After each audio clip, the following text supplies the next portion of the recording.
Mainit na pinag-uusapan ngayon ang lumabas na balita tungkol sa nawawalang beauty queen na si Catherine Camelon. Isa nga bang magandang balita o isang nakakalungkot?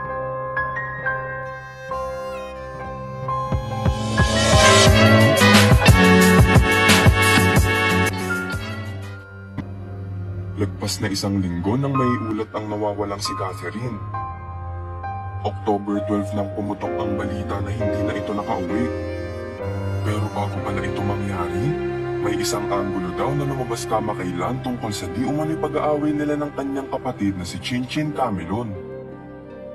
Isa ito sa tinitignan na anggulo kung posible nga bang ito ang naging dahilan. At agad namang naglabas ng salaysay si Chinchin ukol sa ibinabato sa kanyang issue. Isa si Chinchin sa naghahanap ngayon online sa kanyang kapatid.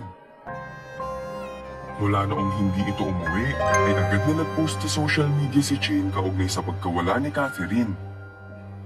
Ngunit totoo nga bang nag-away sila bago mangyari ang insidente? Pinabulaanan ni Chinchin ang kumakalat na balitang nagkaroon sila ng hindi pagkakaintindihan ng kapatid bago ito mawala. Sa mga nagsasabi na baka daw nag-away kaming dalawa, ganito lang ho pinag-awayan namin. Kalakip ang screenshot ng kanilang pag-uusap. Makikita naman dito ang message sa kanya ni Catherine na, "Bakit mo ba kinakain mga candy ko? Bayaran mo yon." Sa isang screenshot, pinakita naman nito ang tadtad na message niya sa kanyang kapatid. "Reply ka na," caption nito. Ngayon ay may update na ang pulisya sa nawawalang beauty queen. Sinigurado ni Calabarzon Police Chief Paul Kenneth Lucas na buhay si Catherine sa kalagitnaan ng kanilang investigasyon. "We will bring home Catherine safe," anya. "So you're confident po na buhay pa po siya?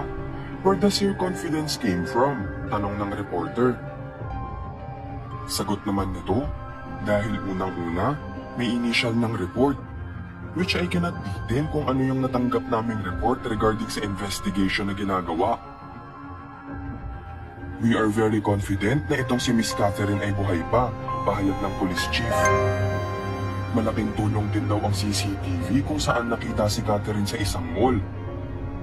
At ngayon ay nagpa-backtracking sila sa mga CCTV sa mga lugar sa Batangas na posibleng pinuntahan ni Catherine. Bukod sa CCTVs, nakatulong din umano nang makuha nila ang cellphone number ng dalaga, kung saan nagagamit nila para mapin kung nasaang lugar ngayon ang nawawalang beauty queen. Sa kabila nito, laking pangamba pa rin ng netizens kung totoo nga bang buhay si Catherine Camelon.